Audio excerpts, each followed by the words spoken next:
En nuestro último capítulo, fuimos testigos del genio de Paul Morphy, un prodigio que redefinió el ajedrez con su elegancia y precisión. Pero cuando Morphy se retiró, el tablero quedó en manos de una nueva generación, y entre ellos, un hombre estaba destinado a cambiarlo todo. Su nombre era Wilhelm Steinitz, y su legado no solo transformaría el juego, sino que lo llevaría a una nueva era. En este video, exploramos la vida de Steinitz, sus humildes comienzos, y cómo este visionario forjó las bases del ajedrez posicional moderno. Prepárate para descubrir la historia del hombre que transformó el caos del tablero en un arte estratégico. Aquí comienza la era de Steinitz. Steinitz fue conocido como el calabrés contemporáneo, un apodo que honraba su estilo apasionado y metódico, similar al de los grandes maestros de la escuela italiana, pero con un enfoque mucho más profundo y científico. Desde sus primeros pasos en el ajedrez, Steinitz mostró un espíritu competitivo feroz y una mente revolucionaria que lo empujará a cuestionar y reformular todo lo que se creía saber sobre el juego. Wilhelm Steinitz no solo fue el primer campeón del mundo, sino también un gran investigador y el creador de una nueva escuela de ajedrez, la escuela posicional. Su enseñanza es un punto de inflexión en la historia del ajedrez, dando contribuciones a su desarrollo, equiparables a los grandes descubrimientos científicos del siglo XIX, marcando el inicio de la era del ajedrez moderno. Nació en Gueto de Praga, en una familia de modestos comerciantes, siendo el noveno de 13 hermanos, y aprendió el ajedrez viendo jugar a su padre. Tras haber finalizado los estudios secundarios, continuó su educación en Viena, una ciudad con antigua tradición ajedrecística.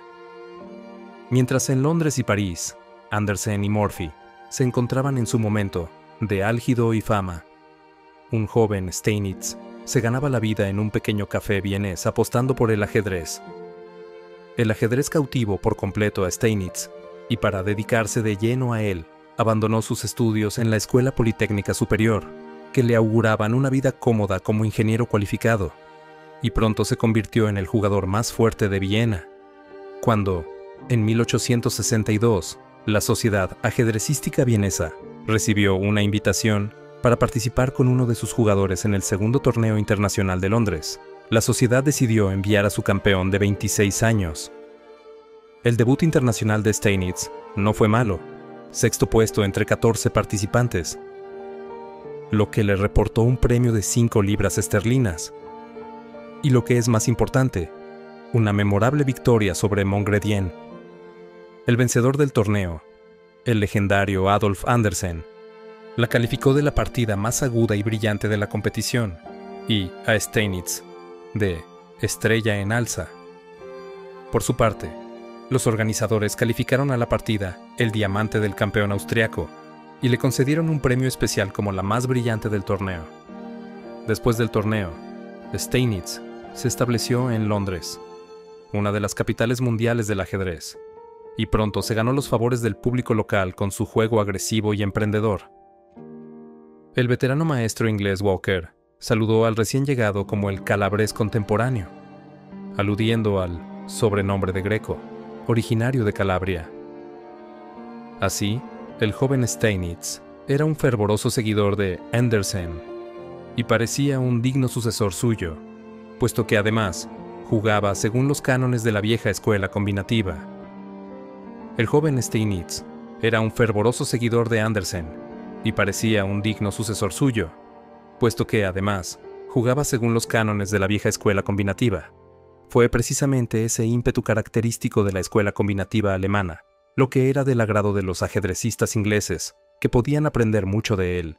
Comprendía que el maestro no debía buscar combinaciones ganadoras, a menos que estuviese seguro de mostrar que la ventaja estaba de su parte.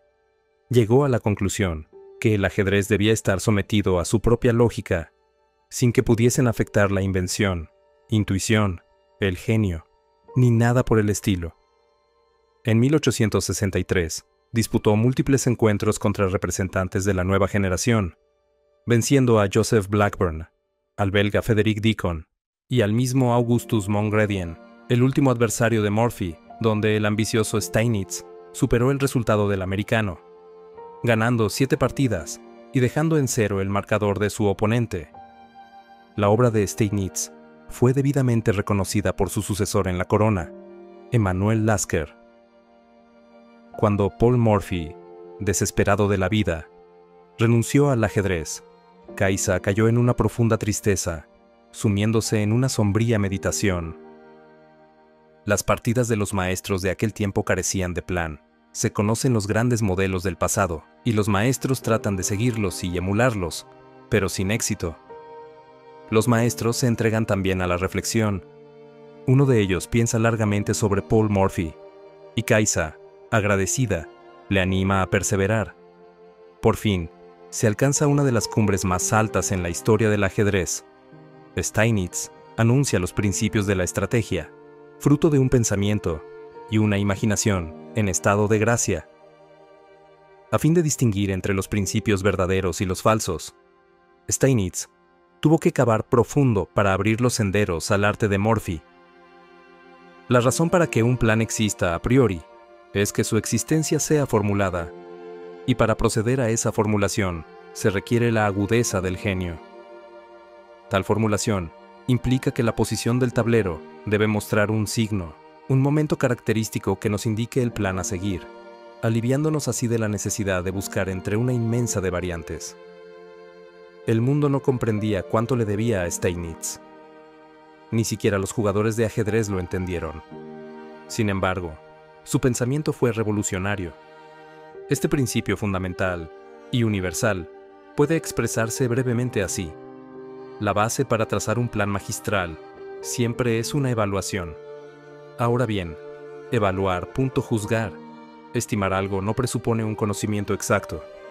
Pero el conocimiento que adquirimos mediante la estimación o la evaluación, aunque no sea exacto, constituye, según el principio de Steinitz, una guía eficaz para el maestro. Steinitz aisló buen número de significativas características posicionales y descubrió que los brillantes ataques a menudo tienen éxito solo a causa de una débil defensa. Tras haber elevado el arte de la defensa, Steinitz forjó el concepto de ataque bien fundado, como consecuencia de la acumulación gradual de pequeñas ventajas. Su enseñanza es un punto de inflexión en la historia del ajedrez. Con Steinitz comienza la era del ajedrez moderno.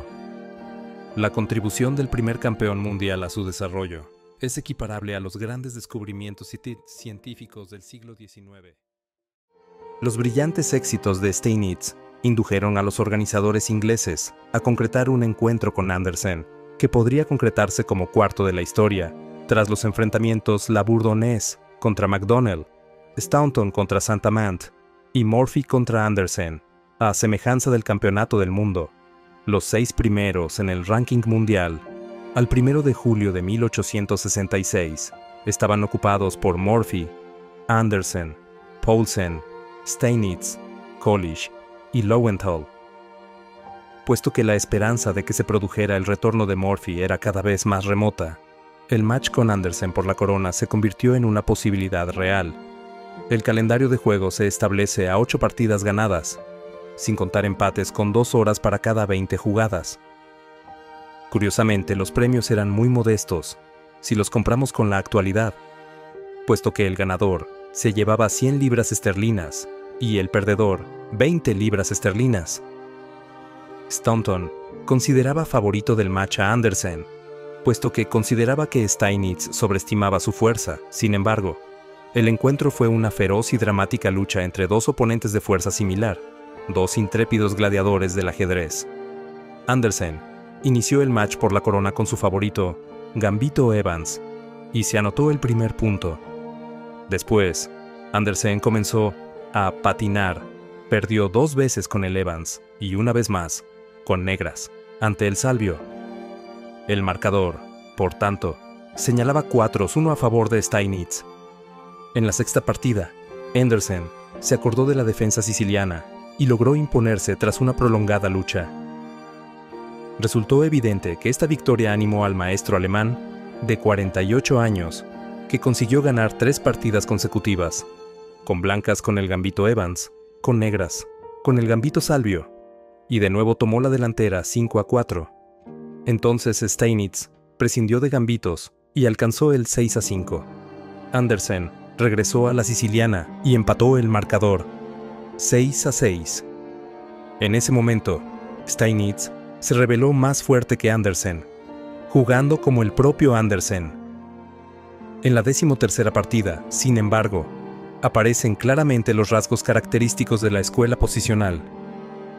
Rehusar el gambito de rey no le sirvió de ayuda a Andersen en la 14ª partida, y este sangriento match finalizó con la victoria de Steinitz 8-6.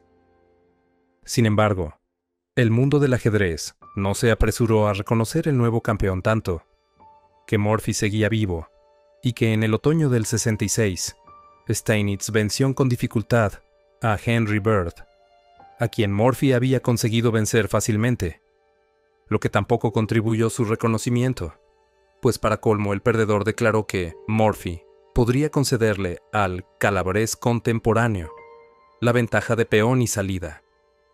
Un comentario así no puede olvidarse.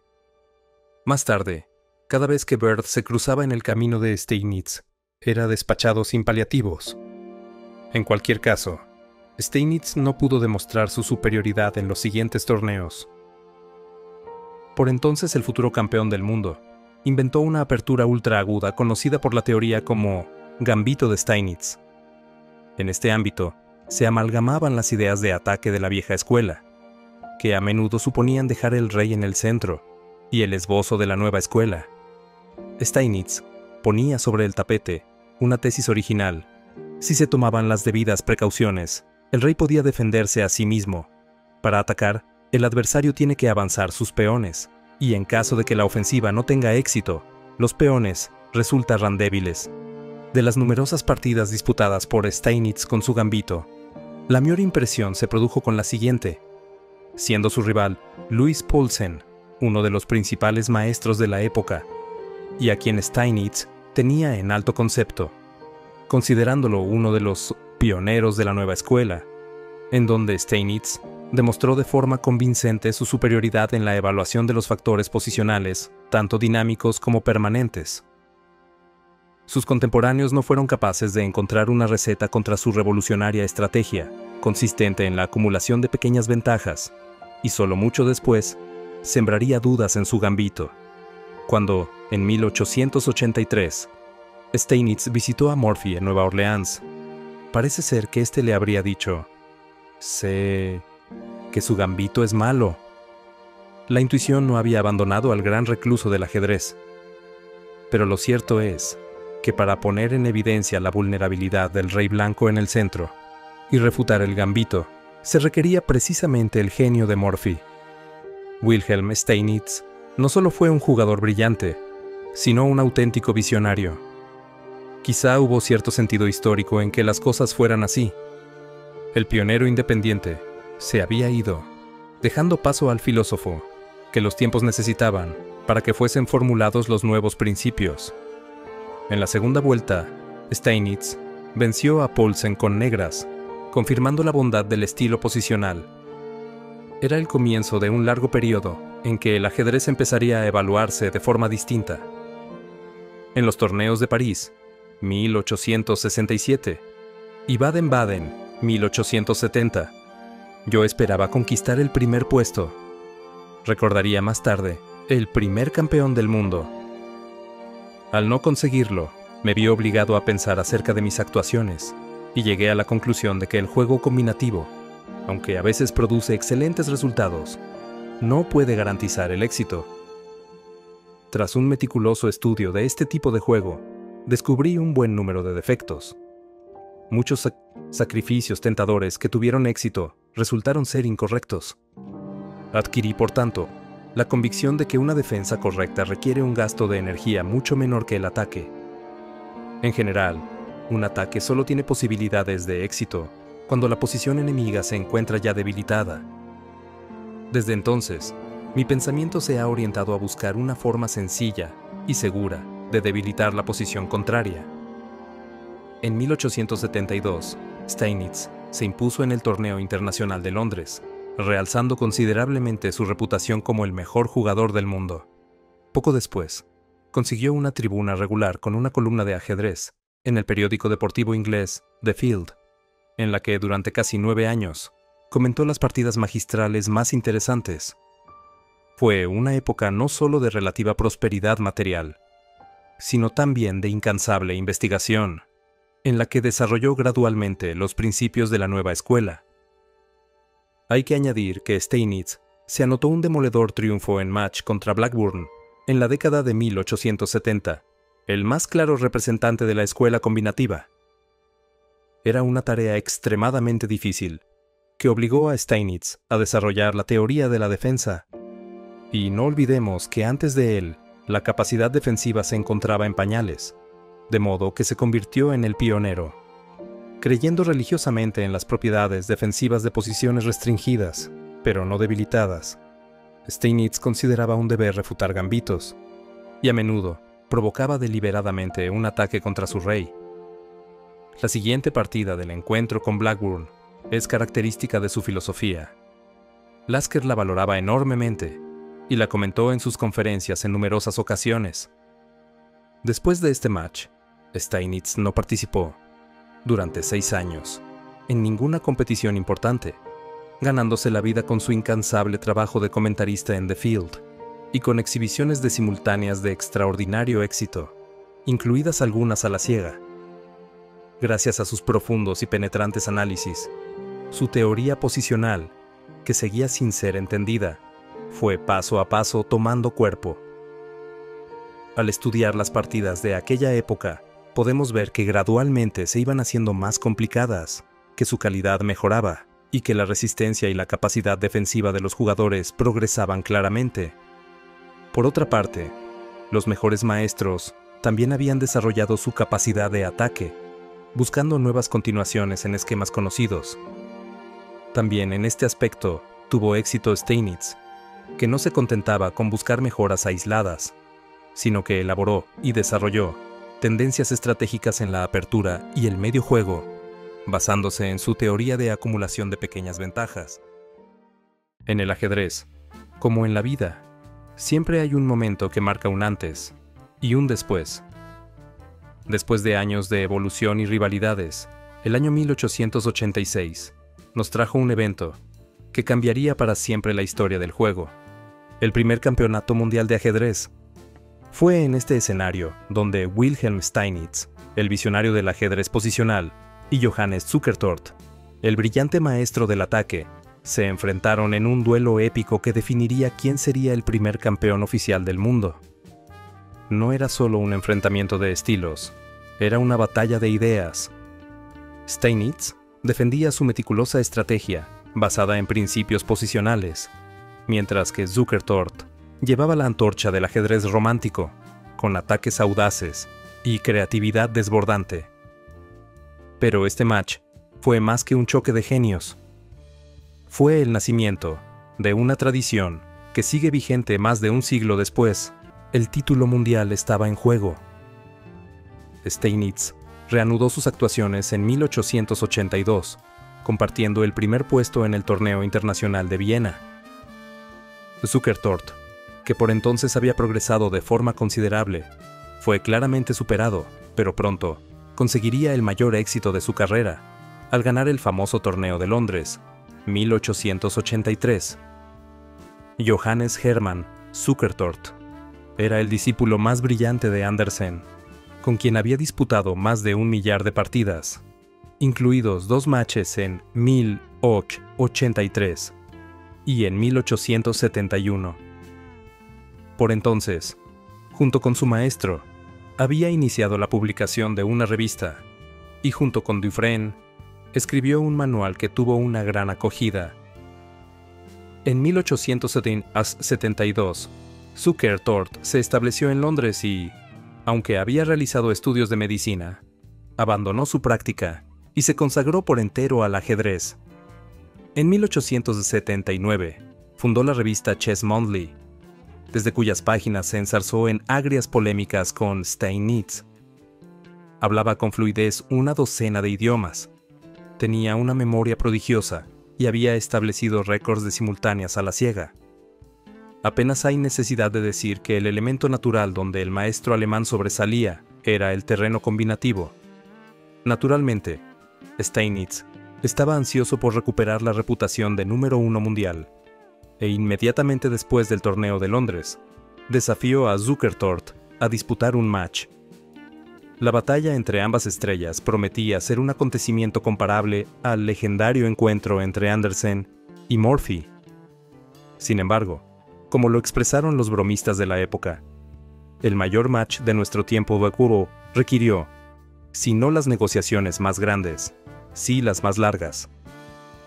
En Estados Unidos, tras la muerte del gran Morphy, se anunció la organización de un match, Steinitz-Zukertort, y todo el mundo aceptó la propuesta de Steinitz de jugarlo a 10 partidas ganadas, sin contar tablas, y en considerar esta competición, por primera vez en la historia, como un encuentro oficial por el título de campeón del mundo. Había un importante matiz.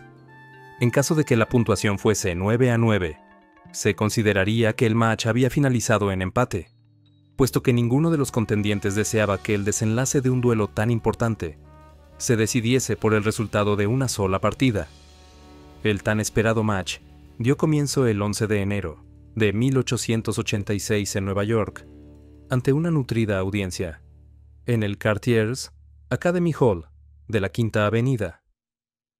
El encuentro comenzó de forma catastrófica para Steinitz.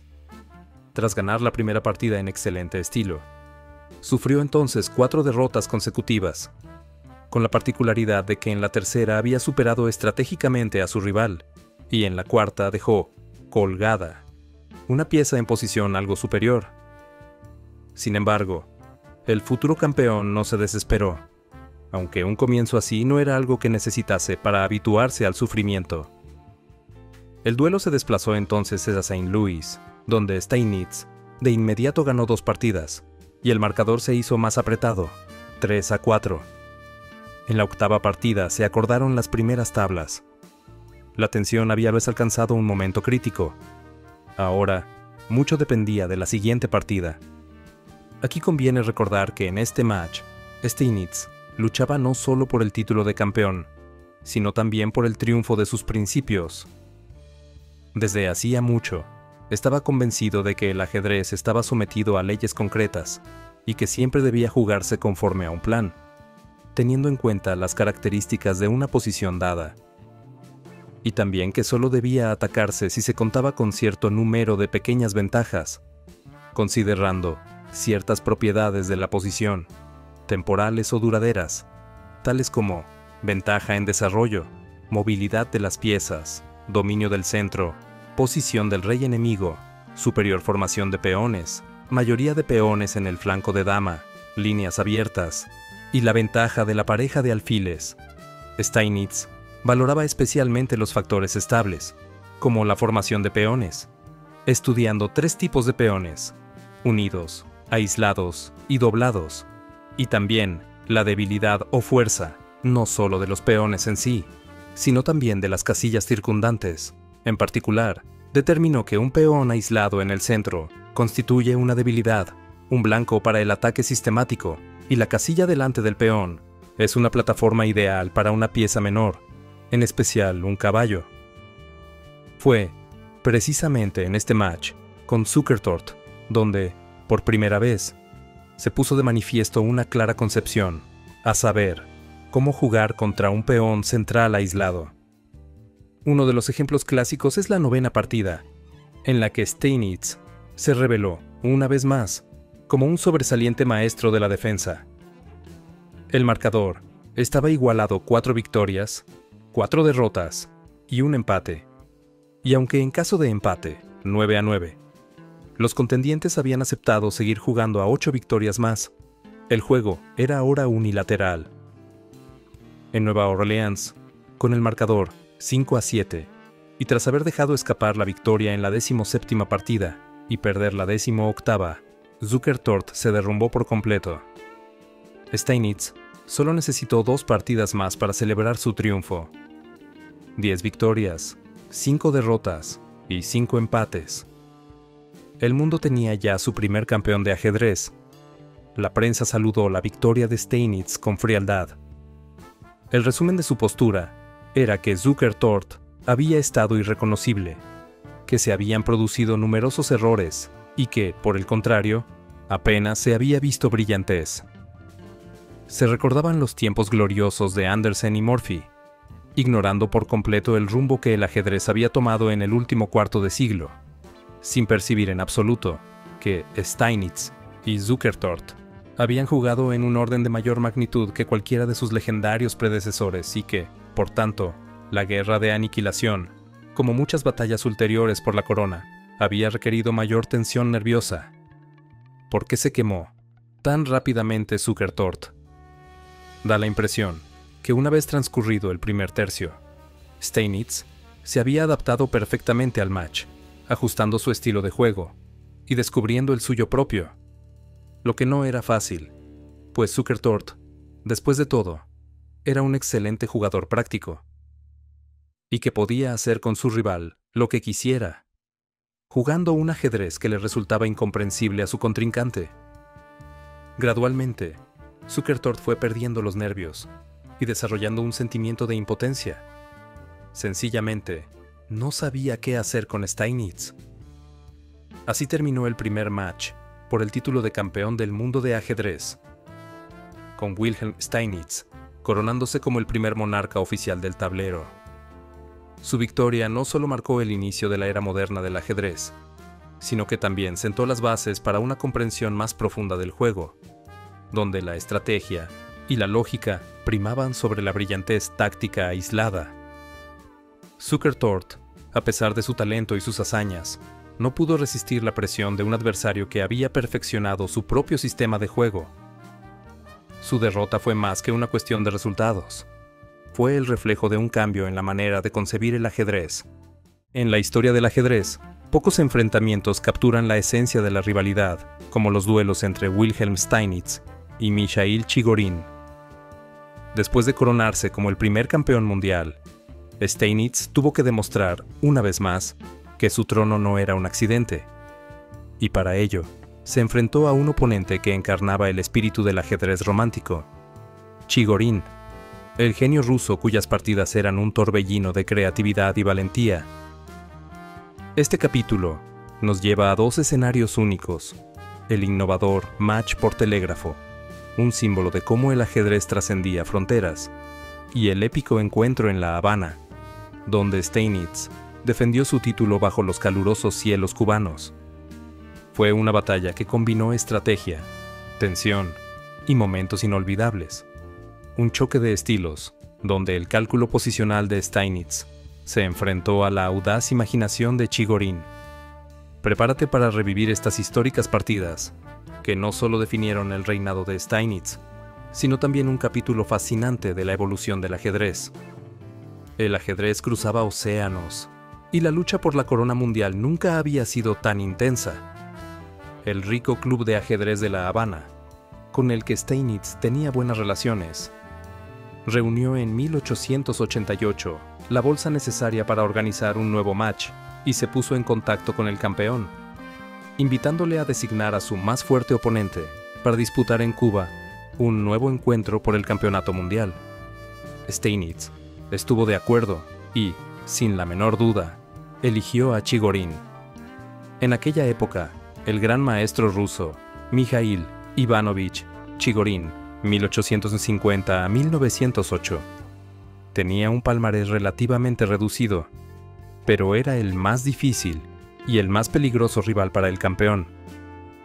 En Viena, 1882, había hecho tablas, 1-1, en su confrontación con Steinitz, y en Londres, 1883, le había ganado ambas partidas. Además, se había mostrado un crítico y adversario fundamental de Steinitz, quien, a su vez, lo había definido como genio del ajedrez práctico, que considera un privilegio aprovechar cada oportunidad que se le presenta para desafiar los principios de la teoría moderna de ajedrez. Chigorin tenía un agudo estilo combinativo. Era un virtuoso jugando diversos gambitos y, más tarde, cuando surgió toda una generación de seguidores de la escuela moderna, se ganó la reputación de ser el último romántico del ajedrez. Chigorin compartió el primer puesto en el importante torneo de Nueva York, el más largo en la historia del ajedrez, un evento a doble vuelta, con 20 participantes, que duró 64 días, donde jugó algunas de sus mejores y más famosas partidas. El primer match, Steinitz-Chigorin, la Squatabana 1889, se jugó al mejor de 20 partidas y fue extremadamente disputado. Solo se produjeron unas tablas, y bien sangrientas, en la última partida.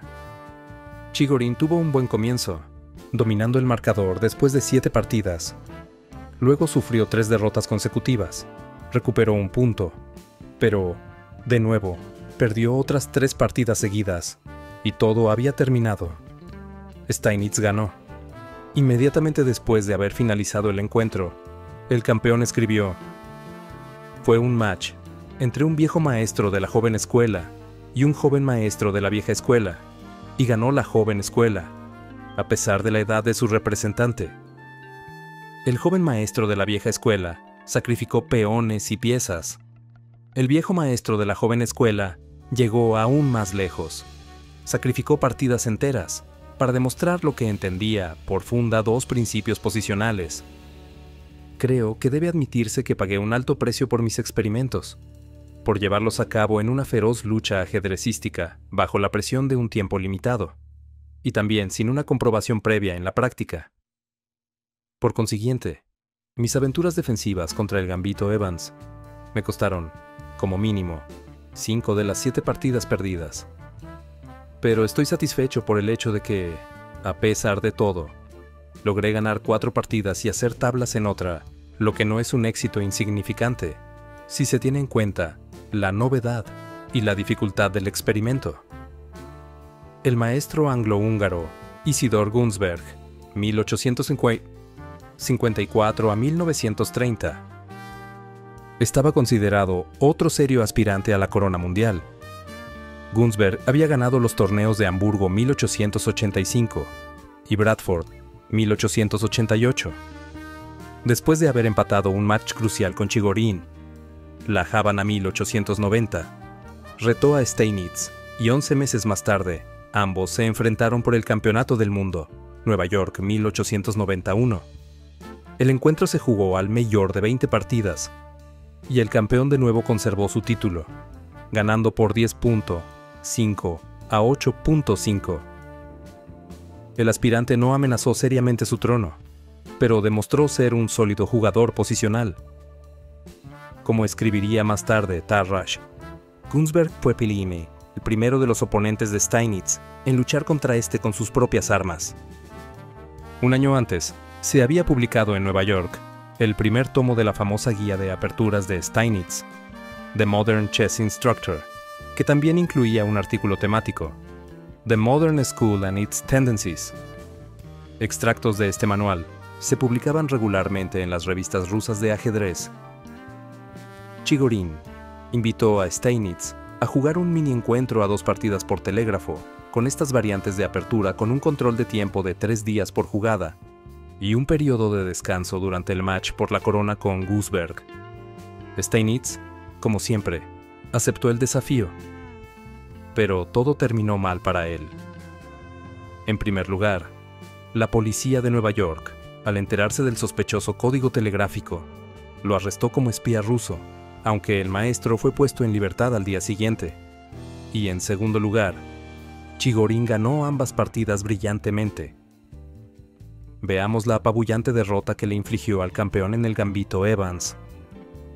La segunda partida se convirtió en una de las más notables de la historia del ajedrez. Chigorin jugó con negras, con la misma inexorable consistencia de la primera partida. Desplegó un tremendo ataque al rey y concluyó el asunto con un inesperado y espectacular sacrificio de dama. Al admitir que su oponente había merecido la victoria, Steinitz escribió: "No acepto mi derrota como una evidencia concluyente contra la aplicación de mis teorías en las 2 posiciones disputadas, y menos aún como pruebas contra las doctrinas de la escuela moderna. La táctica del maestro ruso me pareció mostrar una conversión hacia las nuevas ideas, o, en cualquier caso, que los principios modernos han repercutido en su estilo, lo mismo que sobre la mayoría de jugadores de la nueva generación. Jugadas como la 12, 17 y 18 en el Gambito Evans llevan el sello inconfundible de la escuela moderna. Fue una lucha lenta por dominar la posición, en la que el maestro ruso ganó terreno aplicando los principios aprobados en el moderno combate de ajedrez. La batalla telegráfica provocó, en muchos países, un aumento sin precedentes en la popularidad del ajedrez. De nuevo, volvió a plantearse la cuestión de cuál de los dos era el jugador más fuerte del mundo.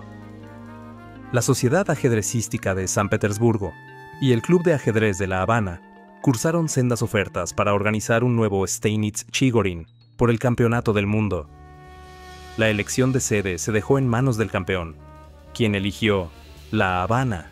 El encuentro comenzó el 1 de enero de 1892 en el lujoso edificio del Centro Asturiano. En esta ocasión, el vencedor sería el primero en ganar 10 partidas, y en caso de empate, 9-9, 3 más. La bolsa, $2,000, y el control de tiempo duplicaban el del Steinitz-Zukertort. El campeón estaba ahora cercano a los 56 años y anunció que posiblemente se tratase de su último match. En la primera partida, el aspirante jugó, como de costumbre, y el mundo pudo presenciar otra parada del capitán Evans. De nuevo, una horrible derrota. Pero afortunadamente para el campeón, tras esta partida consiguió cierto respiro, en forma de 2 tablas, de modo que al llegar a la cuarta había recuperado su equilibrio mental. Ese día, el mundo del ajedrez pudo ver en acción al verdadero Steinitz. Conforme a sus enseñanzas, un ataque de flanco debe neutralizarse con una reacción en el centro, de modo que tal ataque solo puede tener éxito si el centro está cerrado o bien controlado. Steinitz se encargaría de demostrar esta tesis en la siguiente partida, cuya gran profundidad no radica en el bonito ataque concluyente, sino en el punto en que surgió el ataque, en su origen. Aquí es donde se puso de relieve la diferencia entre los dos oponentes, en el entendimiento de la posición.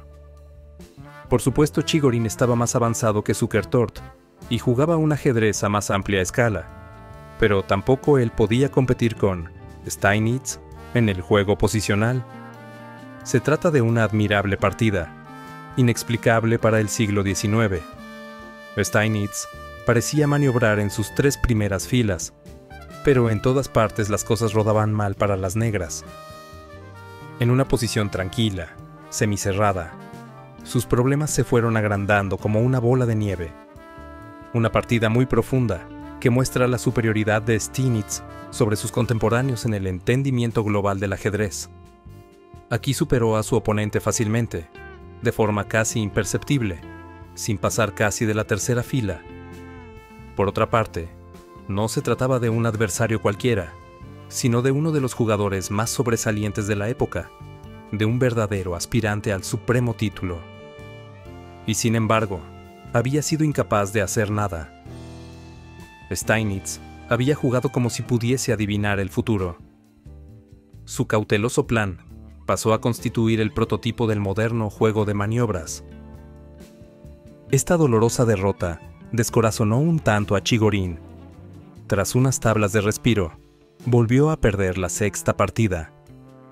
Pero entonces extrajo inspiración y presentó sus credenciales al trono, al lograr toda una serie de victorias y adelantarse durante mucho tiempo. En la partida 18, Steinitz consiguió nivelar el marcador, pero después de esta partida de nuevo, se adelantó Chigorin, 8-7. En ese momento, según él mismo diría, se sintió incapaz de soportar el opresivo calor del trópico y se sintió claramente debilitado. Su veterano rival resultó ser más resistente, tal vez porque había jugado en Cuba en diversas ocasiones. Lo cierto es que perdió la 20ª y la 22ª partidas. Con todo, aún seguía albergando ilusiones de ganar el encuentro.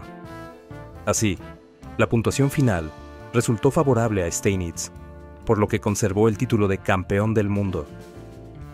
Desde luego, fue un encuentro de intenso dramatismo, un feroz combate entre el artista y el científico. Chigorin probablemente jugó de forma más atractiva, pero Steinitz jugó con mayor precisión.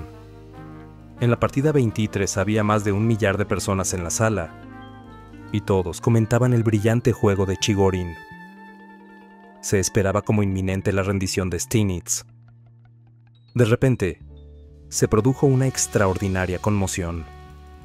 Los espectadores se pusieron de pie, y todos vieron cómo el maestro ruso, nervioso, con el rostro transfigurado, se llevó las manos a la cabeza. Había movido el alfil que impedía el mate. ¡Qué lástima!, Zrenia repitieron 1 millar de voces. Cuán frustrante un final así para un maravilloso encuentro por el campeonato del mundo. Chigorin, de todos modos, puede sentirse orgulloso. Steinitz nunca había estado tan cerca de la derrota como ahora. Desde luego, fue un encuentro de intenso dramatismo, un feroz combate entre el artista y el científico. Chigorin probablemente jugó de forma más atractiva, pero Steinitz jugó con mayor precisión. El campeón del mundo calificó su triunfo de victoria pírrica y admitió: sigue siendo un hecho que soy incapaz de combatir con el maestro ruso con el mismo grado de éxito que había tenido contra los demás grandes maestros, incluido Zukertort. Sin embargo, lo cierto es que ganó Steinitz. Si hasta cierto punto era un dogmático posicional, un jugador de reglas estrictas, entonces también Chigorin era un táctico dogmático, un amante de la aventura. En este sentido, su seguidor más fiel fue Ale Kin. Pero ya en otro ciclo superior, en el desarrollo del juego, la teoría de Steinitz estaba, después de todo, sólidamente fundada, ya que servía a distinto tipo de posiciones. Y Steinitz derrotó a Chigorin, sobre todo gracias a su más amplia visión del ajedrez. Después de haber defendido Steinitz su título de campeón mundial, el mundo del ajedrez volvió a plantearse una pregunta secular: ¿quién sería el siguiente aspirante al título? O, más precisamente, teniendo en cuenta la edad del campeón, ¿quién sería el próximo rey del ajedrez?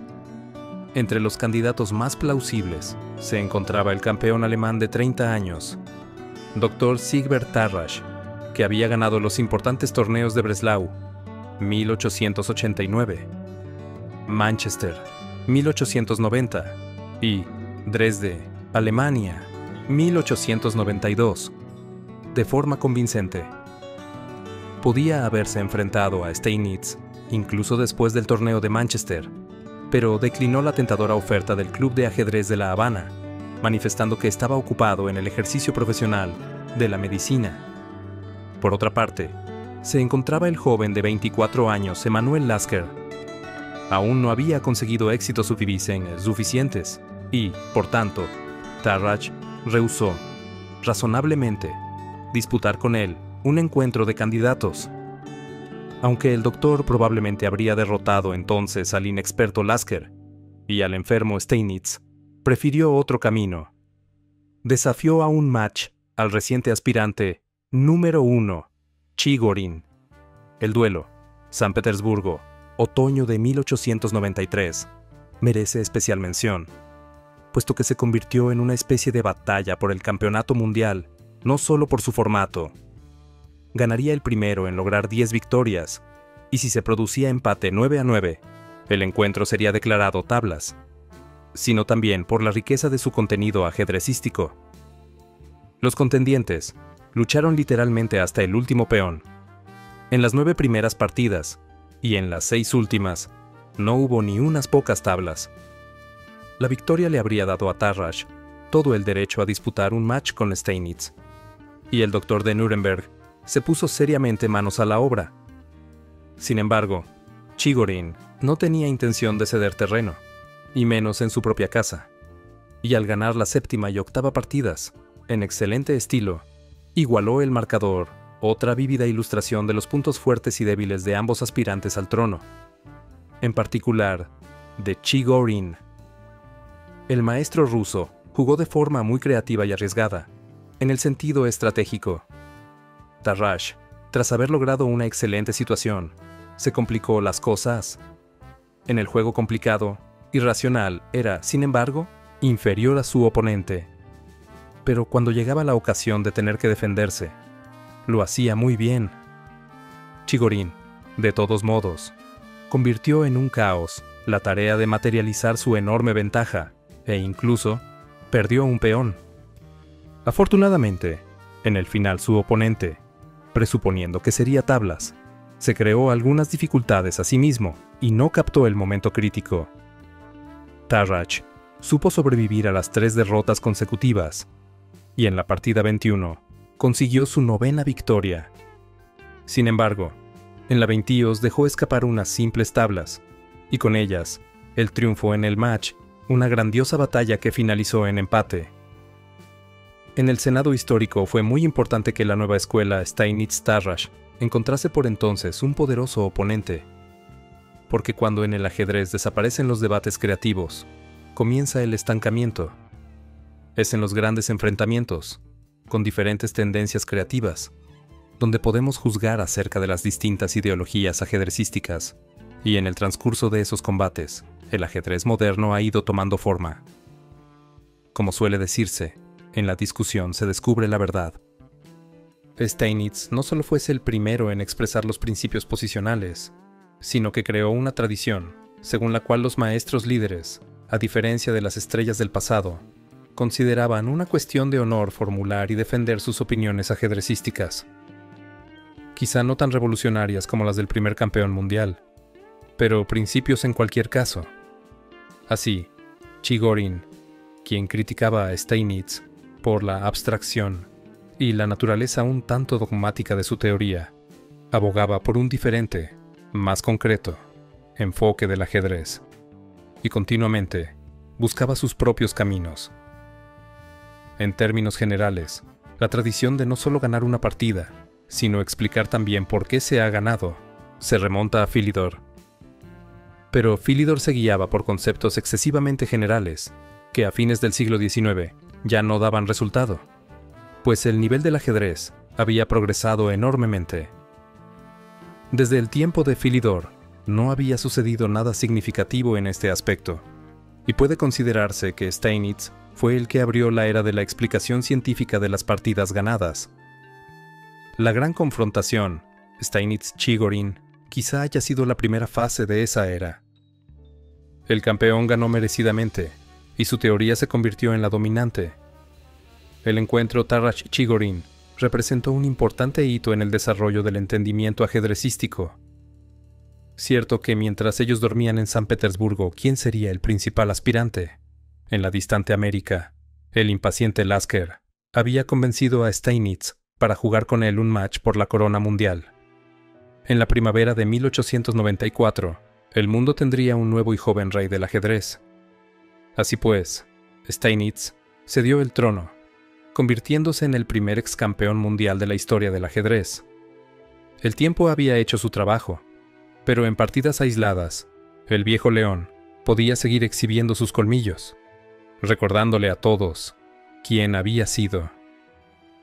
En la cumbre de Hastings, 1895, el genuino torneo del siglo, el destronado monarca de 59 años ganó una partida deslumbrante que obtuvo el primer premio de belleza.